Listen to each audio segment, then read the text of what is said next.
তামিম ইকবাল কেন্দ্রিক আলোচনাগুলো চলছে, আলোচনা চলবে, আলোচনা আজও হয়েছে। বিসিবি প্রেসিডেন্ট ফারুক আহমেদ তিনি বাংলাদেশ ক্রিকেট দলের গর্বিত সদস্যরা যারা পাকিস্তানের বিপক্ষে পাকিস্তানে গিয়ে পাকিস্তানকে 2-0 হোয়াইট ওয়াশ করেছে, রাওয়ালপিন্ডিতে টানা 2 টেস্টে 10 উইকেট আর 6 উইকেটের জয়, অসাধারণ পারফরমেন্স বাংলাদেশ ক্রিকেট দল শোকেস করেছে। সেই দলটাকে উইনিং বোনাস তুলে দেওয়ার যে অনুষ্ঠান, সেখানটা শেষ পর্যায়ে গিয়ে প্রশ্ন ওঠে যে তামিম ইকবালের সাথে বিসিবি প্রেসিডেন্টের বৈঠকটা কেন, কি হিসেবে, কেন তিনি বিসিবি প্রেসিডেন্টের সাথে অন্য ক্রিকেটারদের যে ডিসকাশন ছিল সেখানটায় তিনি ছিলেন। ইঙ্গিতটা অনেকটা এরকম যে তামিম ইকবাল আসলে ক্রিকেট বোর্ডে খেলোয়াড় হিসেবে নাকি অন্য কোনো ভূমিকায় ক্রিকেটার এবং ফারুক আহমেদের সাথে বৈঠকে বসেছিলেন। দুটো ব্যাপার খুব ক্লিয়ার কাট বলা দরকার। একটা হচ্ছে যদি অন্য ভূমিকায় তিনি আসেনও, অন্য ভূমিকায় ফারুক আহমেদ যদি তামিম ইকবালকে ইনক্লুড করার চেষ্টা করেন, বা অন্য ভূমিকায় ফারুক আহমেদ এবং ক্রিকেটারদের সাথে তামিম ইকবাল যদি নিজেই ইনভলভ হওয়ার চেষ্টা করেন, সেটা নিশ্চয়ই ফারুক আহমেদ বা তামিম ইকবাল ঘটনা না ঘটার আগ পর্যন্ত পাবলিক প্লেসে বলে দেবেন না। নাজমুল হাসান পাপন ভাই থাকলে হয়তো বলেই দিতেন। সো এই চান্সটা নাই। নাম্বার 2, ফারুক আহমেদ যেই কথা বলেছেন সেখানকার সিগনিফিকেন্ট একটা ওয়ার্ড রয়েছে, সেটা হচ্ছে আপাতত খেলোয়াড় হিসেবে এসেছিল। ও কি অবসর নিয়েছে নাকি? আপাতত এখন পর্যন্ত যেহেতু তামিম ইকবাল খেলোয়াড় বা ক্রিকেটার, এখন পর্যন্ত তো তিনি ক্রিকেট বোর্ডের ডিরেক্টর না, কাউন্সিলরও না। সো আপাতত তিনি খেলোয়াড় হিসেবে এসেছিলেন। খুবই রাইট পয়েন্টে ফারুক ভাই হিট করেছেন। এবং সে কি অবসর নিয়েছে নাকি এটা বলে ফারুক আহমেদ মোটামুটি ক্লিয়ার করে দিয়েছেন যে ক্রিকেট বোর্ডে আসার যে প্রসেস, সেটা যে কোনো ক্রিকেটার সে যদি অনগোয়িং থাকে কিংবা ইন্টারন্যাশনালি রিটায়ার্ড না হন, তাহলে তার জন্য প্রসেসটা খুবই সহজ। আন্তর্জাতিক ক্রিকেটকে বিদায় জানিয়ে and then he can be the part of the cricket board. আজকে ডিসকাশন আমার মোটামুটি দুটা পর্যায়ে, দুটা বিষয় নিয়ে আলোচনা করছি এবং খুব সিগনিফিকেন্ট পার্ট। একটা হচ্ছে তামিম ইকবাল তিনি যে কোনো সময় তার অবসর ঘোষণা করতে পারেন, আসলেই তাই।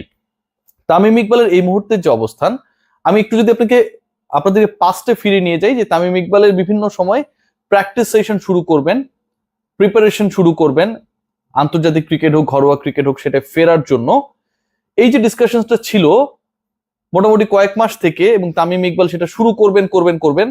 তামিম ইকবাল কিন্তু ব্যাট বল হাতে মাঠে নামেন নাই। বাংলাদেশের ক্রিকেটে বা ক্রিকেট মাঠে বা ক্রিকেট বোর্ডের যে আসলে কি বলবো যে মূল উঠোন রয়েছে, সেখানটায় কিন্তু অন্য সব ক্রিকেটার তুলনামূলকভাবে প্রিপারেশন নিচ্ছেন এক্সেপ্ট তামিম ইকবাল খান।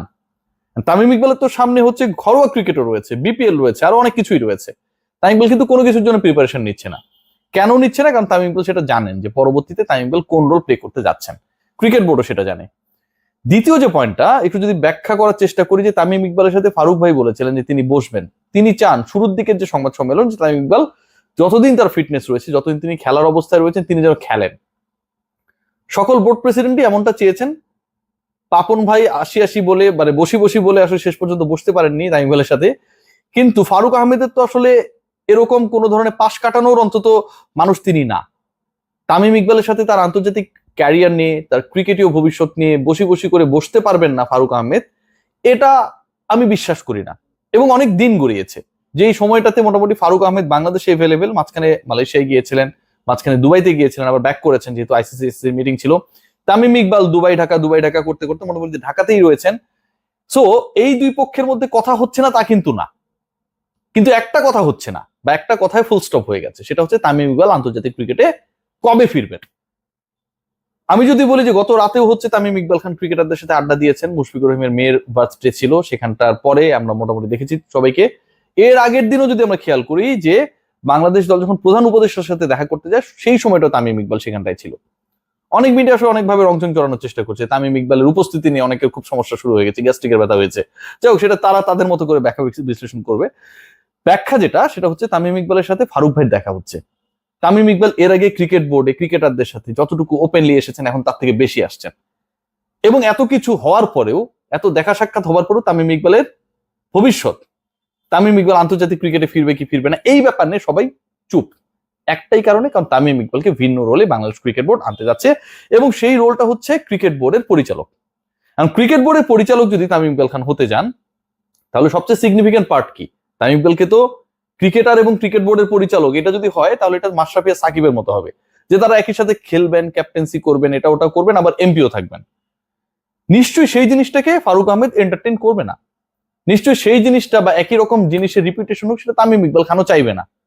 যদি তিনি খেলোয়াড় এবং পরিচালক একসাথে হওয়ার চিন্তা করতেন তাহলে নিশ্চয়ই তিনি প্র্যাকটিস শুরু করতেন, স্কিল ডেভেলপমেন্ট শুরু করতেন, ফিটনেস ডেভেলপমেন্ট শুরু করতেন, কোনো কিছুর মধ্যে তিনি নেই। তার মানে তামিম ইকবাল যেহেতু নেই, তিনি ক্রিকেট বোর্ডে, আমি যে রিপোর্টগুলো করছি কদিন থেকেই, ক্রিকেট বোর্ডে আসার যে প্রসেস সেই প্রসেসের মধ্যে রয়েছেন এবং সেই প্রসেসের প্রথম স্টেপ যেটা সেটা হচ্ছে তার রিটায়ারমেন্ট। তামিম ইকবাল খান খুব দ্রুতই, আমি যতটুকু বুঝি, যতটুকু ক্রিকেট বোর্ডে বিভিন্ন উইং থেকে আমি আমার মতো করে জানার চেষ্টা করেছি, তাতে তামিম ইকবাল খান খুব দ্রুতই তার ইন্টারন্যাশনাল ক্যারিয়ার থেকে বা ক্রিকেট থেকে রিটায়ারমেন্ট কল করবেন। টি-20তে তিনি রিটায়ার্ড অলরেডি, টেস্ট খেলছেন না অনেক বছর থেকে এবং টেস্টে তিনি কামব্যাক করবেন এরকম কোনো সম্ভাবনা আপাতত নেই। সো একটা ফর্মেটই বাকি, সেটা হচ্ছে ওয়ানডে। তামিম ইকবাল তার আন্তর্জাতিক ক্রিকেট থেকে রিটায়ারমেন্টটা খুব দ্রুতই কল করবেন, কারণ বাংলাদেশ ক্রিকেট বোর্ড খুব দ্রুতই রিফর্ম হবে এবং খুব দ্রুতই এই যে রিফরমেশন, সেই রিফরমেশনের গুরুত্বপূর্ণ পার্ট হতে যাচ্ছেন তামিম ইকবাল। বোর্ড ডিরেক্টর হবেন, বোর্ড ডিরেক্টর হবার আগে তাকে কাউন্সিলর বানাতে হবে এবং কাউন্সিলর বানানোর আগে তাকে রিটায়ার করতে হবে। সো এই যে প্রসেসটা, এই যে চেইনটা, এই চেইনটা বাংলাদেশ ক্রিকেট বোর্ড ফলো করবে, ডেফিনেটলি তামিম ইকবাল ফলো করবেন। নেক্সট বোর্ড মিটিং এই এমনটা হতে পারে, এই প্রসেসটা অনেকটা এগিয়ে যেতে পারে আমি যতটুকু বুঝি বা আমি যতটুকু জানি। এবং সেই প্রসেস যেহেতু এগিয়ে যাবে, সেই প্রসেস নিয়ে যেহেতু হচ্ছে ক্রিকেট বোর্ড এবং সংশ্লিষ্ট যারা বোর্ডে ঢুকতে যাচ্ছেন তারা কাজ করবেন, সময়টা খুব বেশি দিন নেই, ম্যাক্সিমাম 2 উইকস আমার কাছে মনে হয় তামিম ইকবাল তার রিটায়ারমেন্ট কল করবেন।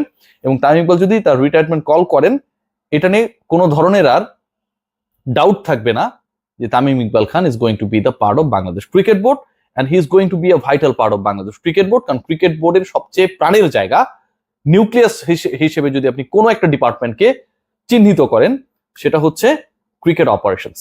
ক্রিকেট অপারেশনস এর দায়িত্ব ফারুক আহমেদ এখন পর্যন্ত নিজেই সামলাচ্ছেন, কাউকে দেন নাই। আপনি খেয়াল করে দেখবেন যে বিভিন্ন ডিপার্টমেন্টে কিন্তু তিনি বেশ কিছু কাজ করছেন। সে ফর এক্সাম্পল, আমি যতটুকু জানি ভেতরের খবর, একজন বোর্ড প্রেসিডেন্ট তিনি 5 জন অ্যাডভাইজার নিতে পারেন বিভিন্ন কমিটি বা বিভিন্ন ইস্যুস গুলো ডিল করার জন্য। ফারুক আহমেদ এখন পর্যন্ত 2 জনকে নিয়োগ দিয়েছেন। একজন লিগ্যাল ইস্যুস গুলো দেখছে বিসিবির, আমি যতটুকু জানি, এবং আরেকজন হচ্ছে ফিনান্সের যে ব্যাপারগুলো রয়েছে যেগুলো এত বিতর্ক হয়েছে। আসলে কত বিতর্ক হয়েছে, কয় হাজার কোটি টাকা মেরে খেয়েছে আগের বোর্ডের কর্মকর্তারা, সেটা তো আসলে সামনে আনতে হবে। নাকি আসলে কিছুই হয়নি, পুরোটা আমরা আসলে টাকার অ্যামাউন্ট শুনে 900 কোটি 1000 কোটি শুনেই আমরা বলে দিই যে এই টাকা মেরে খাওয়া হয়েছে। সো এই যে রিয়েলিটি, ক্রিকেট বোর্ডের সিইও নিজামুদ্দিন চৌধুরী সুজন, তাকেও গালিগালাজ করা হয় সংবাদ সম্মেলনে, খুব বাজেভাবে গালিগালাজ করা হয়, অ্যাজ ইফ যে তিনি চুরি করেছেন এবং সেই চুরির প্রমাণটা আমার কাছে আছে। যে নিজামুদ্দিন চৌধুরী তো সিগনেচার করবেন ভাই। আপনি যদি কোনো একটা অর্গানাইজেশনে চাকরি করেন, আপনার বস যদি কোনো একটা নিয়ম বা কোনো নীতি গ্রহণ করে এবং সেটা বাস্তবায়ন যখন হবে, তখন তো আপনাকে সিগনেচার করতেই হবে। এটা তো খুব স্বাভাবিক, তাই না? আমি যদি সিইও হইতাম বা আমি যদি সিইও হইতাম, ক্রিকেট বোর্ডের পরিচালকরা মিলে একটা সিদ্ধান্ত নিয়েছে যে স্টেডিয়ামটা হওয়ার কথা সেটা হচ্ছে শেখ হাসিনার নামে হবে, সিইও কি ওটাতে সাইন করবে না? এটা তো ডিসিশন, ডিসাইডেড, সিইও তো সাইন করতেই হবে। সো এগুলো যদি তার দোষ হয়, তাহলে ভাই এটা কবিরা গুনাহ আমার কাছে মনে হয়। এবং এই টাইপের ব্যাখ্যাটা আসলে যারা দেওয়ার চেষ্টা করেন, তারা কতটুকু আসলে ক্রিকেট বোর্ডের ডিসিশনস গুলো কিভাবে হয় সেই ব্যাপারটা জানেন, সেটা নিয়ে সন্দেহ রয়েছে। আমি একটু অন্য আলোচনায় চলে গেছি, সেই আলোচনাটা আসলে এই মুহূর্তে প্রাসঙ্গিক না। ক্রিকেট বোর্ডের সিইও নিয়েও আমি নিশ্চয়ই আলোচনা করবো, কিন্তু তামিম ইকবাল কেন্দ্রিক যে ব্যাপারটা সেটা খুব প্রসেসে আগাচ্ছে। তামিম ইকবাল ক্রিকেট বোর্ডে আসবেন এবং তামিম ইকবাল ক্রিকেট বোর্ডে পরিচালক হিসেবে আসবেন। তামিম ইকবাল পরিচালক হিসেবে হয়তো এ মাসেই চলে আসবেন এবং সেটা যদি হয় এ মাসেই তামিম ইকবাল খানের আমরা ইন্টারন্যাশনাল ক্রিকেট থেকে রিটায়ারমেন্ট দেখতে পাবো। সবাই ভালো থাকবেন, টেক গ্রেট কেয়ার।